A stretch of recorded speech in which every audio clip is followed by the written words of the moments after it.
नमस्कार दोस्तों, स्वागत है आपका मेरे यूट्यूब चैनल धमाका जीके पर। दोस्तों, आज मैं आपको करवाने जा रही हूँ पिनेकल एसएससी सामान्य अध्ययन की बुक के तीसरे एडिशन में दिए गए भूगोल सेक्शन के टॉपिक वायुमंडल और चट्टान से संबंधित मोस्ट इंपोर्टेंट प्रश्नों को। दोस्तों, सभी प्रश्न आपकी प्रीवियस ईयर परीक्षाओं में पूछे गए प्रश्न हैं और आगे भी आपकी होने वाली परीक्षाओं में इनमें से प्रश्न आपसे पूछे जा सकते हैं। इसलिए आप इन प्रश्नों की वीडियो को पूरा जरूर देखें और वीडियो में दिए गए कंटेंट पसंद आए तो प्लीज वीडियो को लाइक और शेयर जरूर करें और मेरे यूट्यूब चैनल धमाका जीके को सब्सक्राइब जरूर करें। इससे आगे भी आपको मेरी एग्जाम रेडी वीडियो मिलती रहे। चलिए दोस्तों, वीडियो शुरू करते हैं। दोस्तों, अभी तक हम भूगोल सेक्शन में कुल 16 टॉपिक में 534 प्रश्नों को कवर कर चुके हैं। तो दोस्तों, ये हमारा 17वां टॉपिक है वायुमंडल। और दोस्तों, हमारे प्रश्न शुरू हो रहे हैं। 535वें प्रश्न है दोस्तों, कौन सा चक्र पानी की गति को दर्शाता है? कौन सा चक्र पानी की गति को दर्शाता है? तो दोस्तों, आंसर होगा इसका जल विज्ञान चक्र। आंसर होगा इसका दोस्तों जल विज्ञान चक्र यानी कि हाइड्रोलॉजिकल चक्र। जल विज्ञान चक्र पानी की गति को दर्शाता है। कार्बन चक्र पृथ्वी पर तात्विक और संयुक्त अवस्था में कार्बन की गति को दर्शाता है। नाइट्रोजन चक्र प्रक्रियाओं की एक श्रृंखला है जो नाइट्रोजन गैस को कार्बनिक पदार्थों में और वापस प्रकृति में नाइट्रोजन में परिवर्तित करती है। भूगर्भीय चक्र परस्पर जुड़ी प्रक्रियाओं की एक श्रृंखला को संदर्भित करता है जो भौतिक पृथ्वी सुविधाओं के गठन और टूटने के लिए महत्वपूर्ण है। पृथ्वी के वायुमंडल में किन दो गैसों का प्रतिशत सबसे अधिक है? दोस्तों, आंसर इसका नाइट्रोजन और ऑक्सीजन का। नाइट्रोजन और ऑक्सीजन का। वायुमंडल की 4 सबसे प्रचुर गैसें हैं। नाइट्रोजन जो आपकी 78.084% के आसपास, और ऑक्सीजन आपकी 20.94% के आसपास, और आर्गन है आपकी 0.93% के आसपास, और कार्बन डाइऑक्साइड आपकी 0.03% के आसपास है। आपकी ये सबसे 4 प्रचुर जो गैसें हैं आपकी वायुमंडल में, जिसमें सर्वाधिक है आपकी नाइट्रोजन, दूसरे नंबर पर आपकी ऑक्सीजन।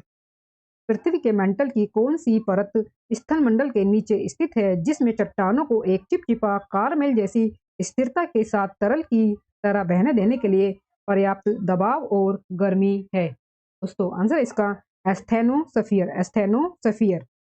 एस्थेनोस्फीयर पृथ्वी के ऊपरी मेंटल का यांत्रिक रूप से कमजोर और नमनीय क्षेत्र है। मध्य मंडल वायुमंडल की तीसरी परत है। जहां ऊंचाई बढ़ने पर तापमान कम हो जाता है। शोभ मंडल पृथ्वी के वायुमंडल की सबसे निचली परत है। लगभग सभी मौसम इसी परत के भीतर होते हैं। बाहरी मंडल शेष वायुमंडल को बाहरी अंतरिक्ष से अलग करता है। निम्नलिखित में से किसे सामान्यतः ओजोन छिद्र कहा जाता है? समताप मंडल में ओजोन एक प्राकृतिक रूप से पाए जाने वाली गैस है। समताप मंडल में ओजोन एक प्राकृतिक रूप से पाए जाने वाली गैस है जो सूर्य के पराबैंगनी विकिरण को फिल्टर करती है। स्थल मंडल पृथ्वी का ठोस बाहरी भाग है। क्षोभ मंडल पृथ्वी के वायुमंडल की सबसे निचली परत है। जीव मंडल पृथ्वी के उन हिस्सों से बना है जहां सभी पारिस्थितिक तंत्रों में जीवन मौजूद है। वायुमंडल की 5 परतें हैं। पहली है दोस्तों क्षोभ मंडल, दूसरी है आपकी समताप मंडल, और तीसरी आपकी मध्य, चौथी आपकी बाहरी मंडल, और पांचवी आपकी बहिर्मंडल। 539वां प्रश्न है, डैश मेसोपॉज के ऊपर स्थित है और यह एक ऐसा क्षेत्र है जहां ऊंचाई के साथ तापमान बढ़ता है। डैश मेसोपॉज के ऊपर स्थित है और यह एक ऐसा क्षेत्र है जहां ऊंचाई के साथ तापमान बढ़ता है। आंसर दोस्तों इसका थर्मोस्फीयर मेसोपॉज के ऊपर स्थित है और यह एक ऐसा क्षेत्र है जिसमें तापमान ऊंचाई के साथ बढ़ता है। वायुमंडल की 5 परतें हैं। क्षोभमंडल पहली आपकी ये वायुमंडल का सबसे निचला भाग है। दूसरा और वह भाग जिसमें हम रहते हैं, क्षोभमंडल वह भाग है जिसमें हम रहते हैं। इसमें अधिकांश मौसम होता है, बादल, बारिश और बर्फ। दूसरा है आपका समताप मंडल। यह क्षोभमंडल से ऊपर की ओर लगभग 50 किलोमीटर तक फैला हुआ है। इसमें वायुमंडल में बहुत अधिक ओजोन होता है। तीसरा दोस्तों आपका मेसोस्फीयर। यह तापमान ऊंचाई के साथ कम हो जाता है। यहाँ पर जो तापमान दोस्तों ऊंचाई के साथ कम हो जाता है, मेसोपॉज पर न्यूनतम 100 डिग्री सेल्सियस तक पहुंच जाता है। अगला है आपका चौथा जो आपकी परत है वायुमंडल की, वो है आपकी बाहरी वायुमंडल। थर्मोस्फीयर मेसोपॉज के ऊपर होता है। यह एक ऐसा क्षेत्र है जिसमें तापमान फिर से ऊंचाई के साथ बढ़ता है। थर्मोस्फीयर मेसोपॉज के ऊपर होता है, ये एक ऐसा क्षेत्र है जिसमें तापमान फिर से ऊंचाई के साथ बढ़ता है। और बाहरी मंडल दोस्तों आपकी 5वीं परत जो वायुमंडल की, जिसमें है लगभग 500 किलोमीटर से ऊपर के क्षेत्र को एक्सोस्फीयर कहा जाता है। इसमें मुख्य रूप से ऑक्सीजन और हाइड्रोजन परमाणु होते हैं। और हाइड्रोजन परमाणु होते हैं। पृथ्वी के चारों ओर का बाहरी क्षेत्र जहां आवेशित कण चुंबकीय क्षेत्र रेखाओं के साथ सर्पिल होते हैं चुंबक मंडल कहलाते हैं। 540वां प्रश्न दोस्तों दिया गया है, निम्नलिखित में से कौन सी पृथ्वी की सतह के सबसे निकट की परत है जिसमें सभी मौसम होते हैं? आंसर इसका शोभ मंडल। शोभ मंडल पृथ्वी की सतह के सबसे निकट की परत है। शोभ मंडल पृथ्वी की सतह के सबसे निकट की परत है जिसमें सभी मौसम होते हैं। जमीनी स्तर से शुरू होकर यह समुद्र तल से लगभग 10 किलोमीटर ऊपर तक फैली हुई है। पृथ्वी के वायुमंडल में 5 प्रमुख और कई द्वितीयक परतें हैं। निम्नतम से उच्चतम तक प्रमुख परतें शोभ मंडल, समताप मंडल, मेसोस्फीयर, थर्मोस्फीयर और एक्सोस्फीयर है। पृथ्वी के वायुमंडल में आर्गन का लगभग प्रतिशत योगदान कितना है? पृथ्वी के वायुमंडल में ऑर्गन का लगभग प्रतिशत योगदान कितना है? दोस्तों आंसर इसका 1%। पृथ्वी का वायुमंडल लगभग 78% नाइट्रोजन, 21% ऑक्सीजन और 0.9% आर्गन और 0.1% अन्य गैसों से बना है। तो दोस्तों सर्वाधिक है वायुमंडल में आपकी नाइट्रोजन और ऑक्सीजन। वायुमंडल की कौन सी परत उल्कापिंडों के जलने का अनुभव कर सकती है? वायुमंडल की कौन सी परत उल्कापिंडों के जलने का अनुभव कर सकती है? मेसोस्फीयर। मेसोस्फीयर मेसोस्फीयर वायुमंडल की परत उल्कापिंडों के जलने का अनुभव करती है। उल्कापिंड स्थानिक पदार्थ का एक टुकड़ा है जो किसी ग्रह की सतह पर गिरता है। वायुमंडल के ऊपरी भाग में ऑक्सीजन के 3 परमाणु युक्त एक अणु पाया जाता है। यह एक परत बनाता है जिसे डैश कहा जाता है। वायुमंडल के ऊपरी भाग में ऑक्सीजन के 3 परमाणु युक्त एक अणु पाया जाता है। यह एक परत बनाता है जिसे कहा जाता है दोस्तों आंसर इसका ओजोन। आंसर दोस्तों इसका ओजोन। वायुमंडल के ऊपरी भाग में ऑक्सीजन के 3 परमाणु युक्त एक अणु पाया जाता है। इससे ओजोन नामक परत बनती है। समताप मंडल में ओजोन परत मौजूद है। समताप मंडल में ओजोन परत मौजूद है। 544वां प्रश्न दोस्तों दिया गया है, निम्न में से कौन सी ग्रीन हाउस गैस नहीं है? निम्न में से कौन सी ग्रीन हाउस गैस नहीं है? दोस्तों आंसर इसका helium. Helium green house gas नहीं है। ग्रीन हाउस गैसों में है जल वाष्प, carbon dioxide, methane, nitrous oxide, ozone और कुछ कृत्रिम रसायन जैसे क्लोरोफ्लोरोकार्बन शामिल है। पृथ्वी पर जीवन के लिए ओजोन परत का क्या महत्व है? आंसर इसका यह हमें पराबैंगनी विकिरण से बचाता है। ओजोन परत हमें पराबैंगनी विकिरण से बचाती है। ओजोन पृथ्वी को सूर्य से आने वाली हानिकारक पराबैंगनी अल्ट्रावायलेट किरणों से बचाती है। ओजोन परत ढाल के कमजोर होने से मनुष्य त्वचा कैंसर, मोतियाबिंद और बिगड़ी प्रतिरक्षा प्रणाली के प्रति अधिक संवेदनशील हो जाता है। असम की जलवायु को डैश के रूप में वर्णित किया जा सकता है। असम की जलवायु को डैश के रूप में वर्णित किया जा सकता है। दोस्तों आंसर इसका उष्णकटिबंधीय मानसून वर्षा वन जलवायु। उष्णकटिबंधीय मानसून वर्षा वन जलवायु। उष्णकटिबंधीय मानसून वर्षा वन जलवायु के साथ असम समशीतोष्ण है। गर्मियों में अधिकतम 35 से 39 डिग्री सेल्सियस और सर्दियों में न्यूनतम 5 से 8 डिग्री सेल्सियस पर और भारी वर्षा और उच्च आर्द्रता का अनुभव करता है। जलवायु की विशेषता भारी मानसूनी बारिश है जो गर्मियों के तापमान को कम करता है, जिससे सर्दियों में धुंधली रातें और सुबह बनती है। दोस्तों वीडियो में दिया गया कंटेंट पसंद आ रहा हो तो प्लीज वीडियो को लाइक और शेयर जरूर करें और मेरे यूट्यूब चैनल धमाका जीके को सब्सक्राइब जरूर करें, जिससे आगे भी आपको मेरी एग्जाम रिलेटेड वीडियो मिलते रहे। दोस्तों हम आगे बढ़ते हैं 547वें प्रश्न की तरफ। प्रश्न है दोस्तों, डैश एक प्राकृतिक रूप से होने वाली परिघटना है जो पृथ्वी की सतह और वायुमंडल के गर्म होने के लिए जिम्मेदार है। आंसर इसका हरित ग्रह प्रभाव यानी कि ग्रीन हाउस इफेक्ट। हरित ग्रह ग्रीन हाउस प्रभाव एक प्राकृतिक घटना है जो पृथ्वी की सतह और वायुमंडल के गर्म होने के लिए जिम्मेदार है। जब सूर्य की ऊर्जा पृथ्वी के वायुमंडल में पहुंचती है तो उसमें से कुछ वापस अंतरिक्ष में परावर्तित हो जाती है और शेष हरित ग्रह यानी कि ग्रीन हाउस गैसों के द्वारा अवशोषित और पुनः विकिरणित हो जाती है। अवशोषित ऊर्जा वातावरण और पृथ्वी की सतह को गर्म करती है।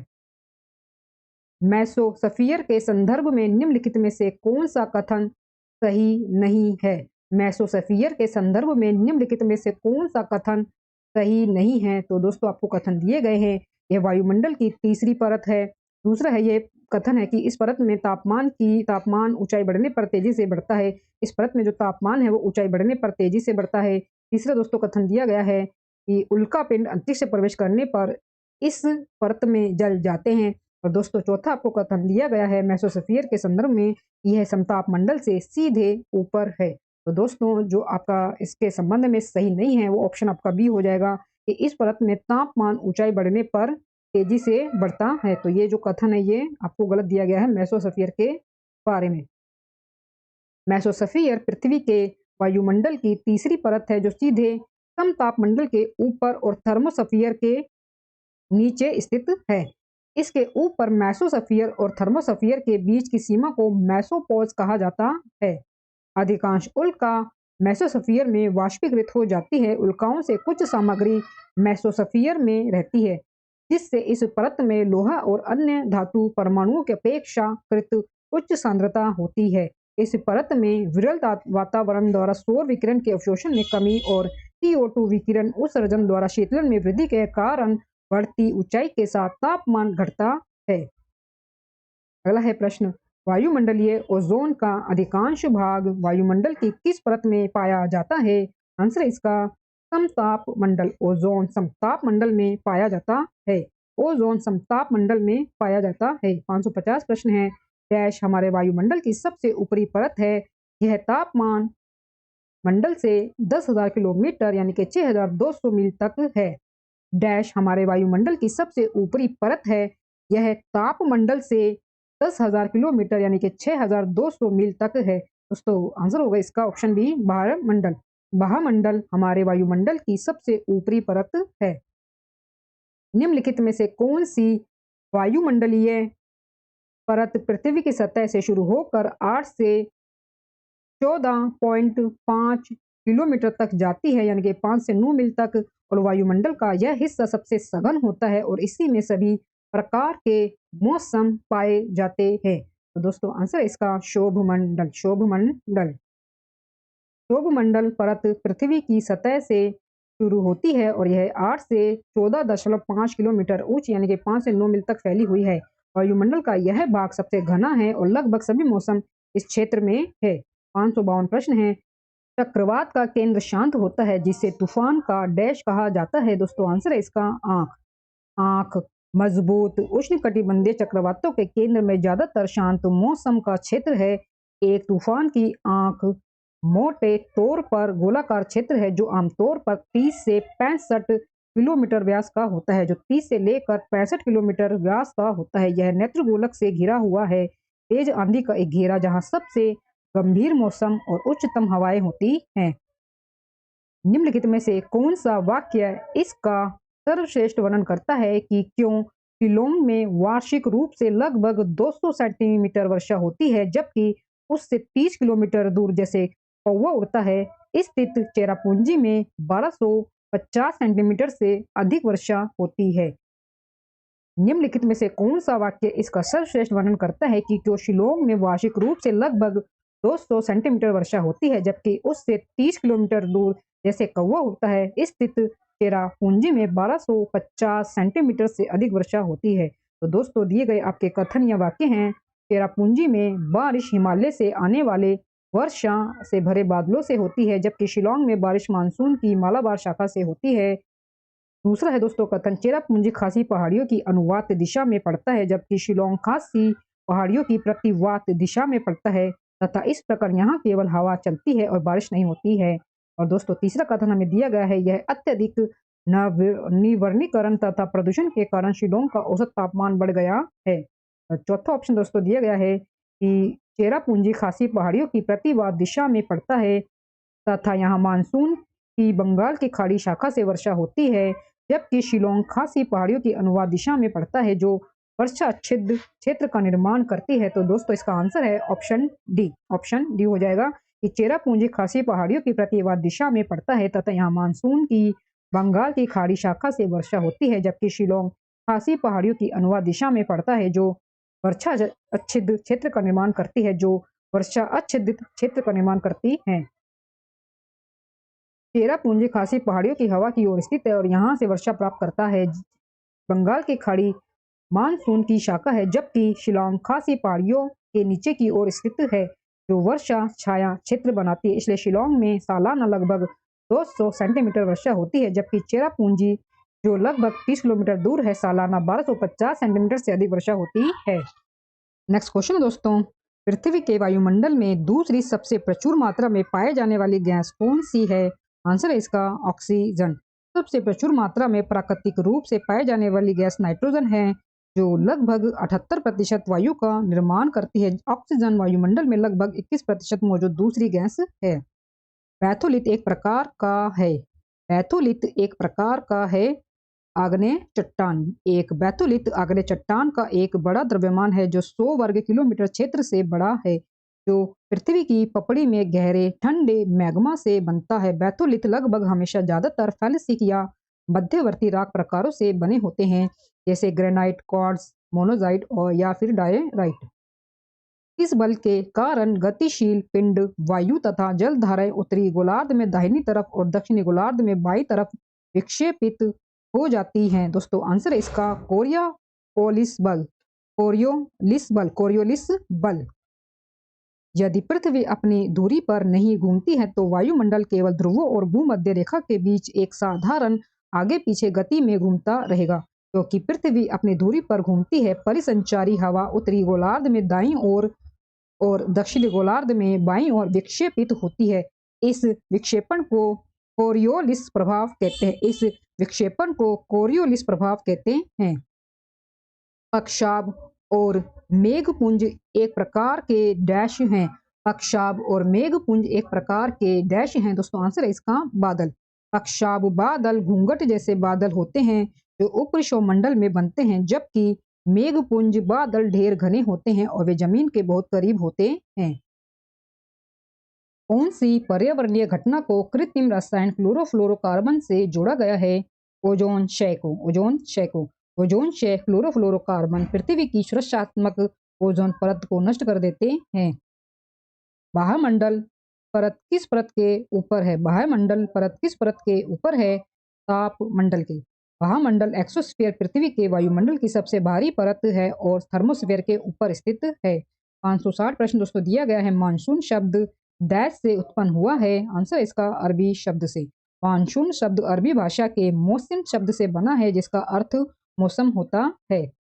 निम्न में से कौन सी वायुमंडल की सबसे निचली परत है? क्षोभ मंडल यानी कि ट्रोपोस्फियर। क्षोभ मंडल यानी कि ट्रोपोस्फियर पृथ्वी के वायुमंडल की सबसे निचली परत है। क्षोभ मंडल ट्रोपोस्फियर पृथ्वी के वायुमंडल की सबसे निचली परत है। इस परत में पृथ्वी के अधिकांश बादल होते हैं और यह वह स्थान है जहाँ मुख्य रूप से मौसम होता है। क्षोभमंडल को जमीन से गर्म किया जाता है, इसलिए ऊंचाई के साथ तापमान कम होता जाता है। पृथ्वी की सतह ऊर्जा को अवशोषित करती है और हवा की तुलना में तेजी से गर्म होती है। आयन मंडल के बारे में निम्नलिखित कथनों में से क्या सही नहीं है? आयन मंडल के बारे में निम्नलिखित कथनों में से क्या सही नहीं है? तो दोस्तों कथन दिए गए हैं। पृथ्वी से प्रसारित रेडियो तरंगे इस परत के द्वारा पृथ्वी पर वापस परावर्तित होती है। दूसरा दोस्तों कथन दिया गया है इसमें आवेशित कण होते हैं। तीसरा दोस्तों यह सौर और ब्रह्मांडीय विकिरण द्वारा आयनित होता है। यह सौर और ब्रह्मांडीय विकिरण के द्वारा आयनित होता है। चौथा आपको कथन दिया गया है कि यह स्ट्रेटोपॉज के ठीक ऊपर स्थित है। तो दोस्तों जो आयन मंडल के बारे में सही कथन नहीं है वो ऑप्शन आपका डी हो जाएगा कि यह स्ट्रेटोपॉज के ठीक ऊपर स्थित है। ये कथन आपका सही नहीं है। आयन मंडल वायुमंडल का वह भाग है जो सौर विकिरण के द्वारा आयनित होता है। यह वायुमंडलीय बिजली में एक महत्वपूर्ण भूमिका निभाता है और मैग्नेटोस्फीयर के आंतरिक किनारे का निर्माण करता है। क्रम में पृथ्वी की 7 परतें हैं: एक्सोस्फीयर, आयन मंडल, बाह्यमंडल, भारी वायुमंडल, मध्य मंडल, ओजोन परत, समताप मंडल, क्षोभ मंडल, पृथ्वी की सतह। दोस्तों आगे हमारे पास टॉपिक चट्टाने, और दोस्तों ये हमारा भूगोल सेक्शन में 18वां टॉपिक है और प्रश्न शुरू हो रहे हमारे 563वें प्रश्न से। निम्नलिखित में से किस प्रकार की चट्टाने कभी आग्नेय या अवसादी थी लेकिन भूपट्टी के भीतर तीव्र गर्मी और या दबाव के कारण रूपांतरित हो गई? दोस्तों आंसर है इसका क्वार्टरजाइट। क्वार्टरजाइट चट्टाने कभी आग्नेय या तलछटी थी लेकिन पृथ्वी की पपड़ी के भीतर तीव्र गर्मी और दबाव के परिणाम स्वरूप रूपांतरित हो गई हैं। ग्रेनाइट एक मोटे दाने वाली फेनोलिथिक अंतर्निर्मित आग्नेय चट्टान है जो ज्यादातर क्वार्ट्ज, क्षार, फेल्ड्स्पार और प्लाजियोक्लेस से बनी होती है। बलुआ पत्थर मुख्य रूप से रेत के आकार के सिलिकेट पत्थर से बना एक चट्टानी तलछटी चट्टान है। बलुआ पत्थर मुख्य रूप से रेत के आकार के सिलिकेट पत्थर से बना एक चट्टानी तलछटी चट्टान। बेसाल्ट एक माफिक बहिर्मुखी चट्टानें हैं, सभी आग्नेय चट्टानों में सबसे व्यापक है और इसमें 90% से अधिक ज्वालामुखी चट्टानें शामिल है।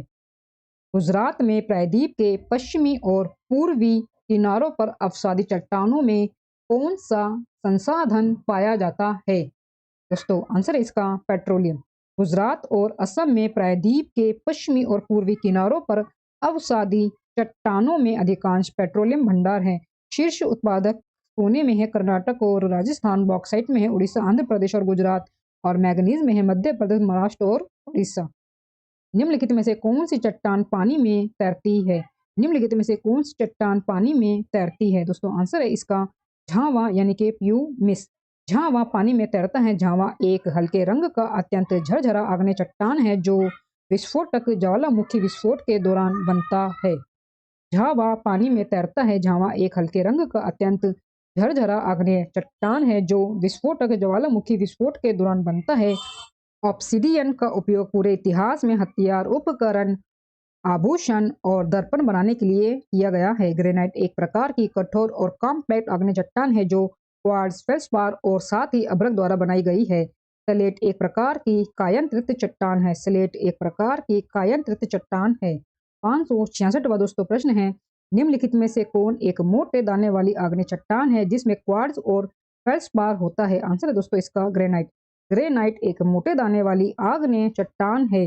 ग्रेनाइट एक मोटे दाने वाली आग्नेय चट्टान है जिसमें क्वार्ट्ज और फेल्ड्स्पार और प्लाजियोक्लेस होते हैं। यह मैग्मा से सिलिका और क्षार धातु ऑक्साइड की एक उच्च सामग्री के साथ बनता है जो धीरे धीरे ठंडा होता है और भूमिगत जम जाता है। चूना पत्थर और डोलोमाइट जैसी घुलनशील चट्टानों के अपक्षय के कारण डैश मैदानों का निर्माण होता है। आंसर है दोस्तों इसका क्रस्ट।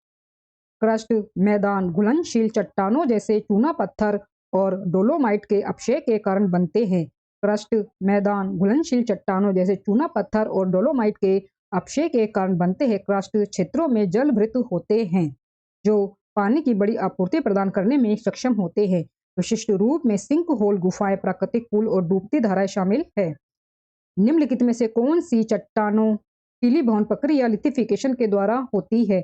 निम्नलिखित में से कौन सी चट्टानों शिलीभवन प्रक्रिया लिथिफिकेशन के द्वारा होती है? दोस्तों आंसर है इसका अवसादी चट्टान। तलछटी चट्टानें लिथिफिकेशन प्रक्रिया से बनती हैं। तलछटी चट्टानें पृथ्वी की सतह पर या उसके पास बनती है। तलछटी चट्टानें पृथ्वी की सतह पर या उसके पास बनती है जो रूपांतरित और आग्नेय चट्टानों के विपरीत होती है जो पृथ्वी के भीतर गहरी बनती है। तलछटी चट्टानों में सामान्य प्रकार जैसे चाक, चूना पत्थर, बलुआ पत्थर, मिट्टी और शेल शामिल है। स्लेट डैश प्रकार की चट्टान है। स्लेट डैश प्रकार की चट्टान है। आंसर है इसका रूपांतरित। रूपांतरित या फिर कायांतरित स्लेट एक महीन दाने वाली पत्तेदार सजातीय मेटामॉर्फिक चट्टान है जो निम्न श्रेणी के क्षेत्रीय कायापलट के माध्यम से मिट्टी या ज्वालामुखी राख से बनी एक मूल शेल प्रकार की तलछटी चट्टान से प्राप्त होती है। नेक्स्ट क्वेश्चन दोस्तों, निम्नलिखित में से कौन सी एक रूपांतरित चट्टान नहीं है? दोस्तों आंसर है इसका सैंडस्टोन यानी कि बलुआ पत्थर। बलुआ पत्थर यानी कि सैंडस्टोन एक रूपांतरित चट्टान नहीं है। दोस्तों नहीं आएगा, यहाँ पे नहीं है। बलुआ पत्थर सैंडस्टोन एक रूपांतरित चट्टान नहीं है जो खनिज, चट्टान या कार्बनिक पदार्थ के रेत के आकार के अनाज से बना है। दोस्तों जो बलुआ पत्थर एक प्रकार से अवसादी चट्टान का एक रूप है। और मेटामॉर्फिक चट्टान यानी कि रूपांतरित या फिर कायांतरित चट्टानें अन्य चट्टानों से बनती है जो गर्मी या दबाव के कारण बदल जाती है। अगला है प्रश्न, तापमान परिवर्तन तुषार, पौधों, पशुओं एवं मानव गतिविधियों के कारण इसके संपर्क में आने वाले चट्टानों का टूटना एवं क्षय होना क्या कहलाता है? आंसर दोस्तों इसका अपक्षय। अपक्षय अपक्षय पृथ्वी की सतह पर चट्टानों और खनिजों के टूटने या घुलने का वर्णन करता है। पानी, बर्फ, अम्ल, लवण, पौधे, जानवर और तापमान में परिवर्तन सभी अपक्षय के कारक हैं। दोस्तों ये हमारा अंतिम प्रश्न है, 572वां प्रश्न। मैग्मा के ठंडा होने से बनने वाली चट्टानों को कहा जाता है।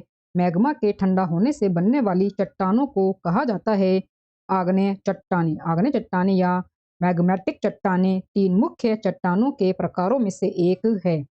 अन्य तलछटी और मेटामॉर्फिक हैं। जो अन्य चट्टानें दोस्तों दी गई हैं वो आपकी तलछटी और मेटामॉर्फिक है। मैग्मा या लावा के ठंडा होने और जमने से आग्नेय चट्टान का निर्माण होता है। दोस्तों इसी अंतिम प्रश्न के साथ भूगोल सेक्शन के टॉपिक वायुमंडल और चट्टान से संबंधित दिए गए मोस्ट इंपोर्टेंट प्रश्न हमारे पूरे होते हैं। दोस्तों वीडियो में दिया गया कंटेंट पसंद आया हो तो प्लीज वीडियो को लाइक और शेयर जरूर करें और मेरे यूट्यूब चैनल धमाका जीके को सब्सक्राइब जरूर करें, जिससे आगे भी आपको मेरी एग्जाम रिलेटेड वीडियो मिलते रहे। दोस्तों मिलते हैं नेक्स्ट वीडियो में टॉपिक के साथ, तब तक के लिए धन्यवाद।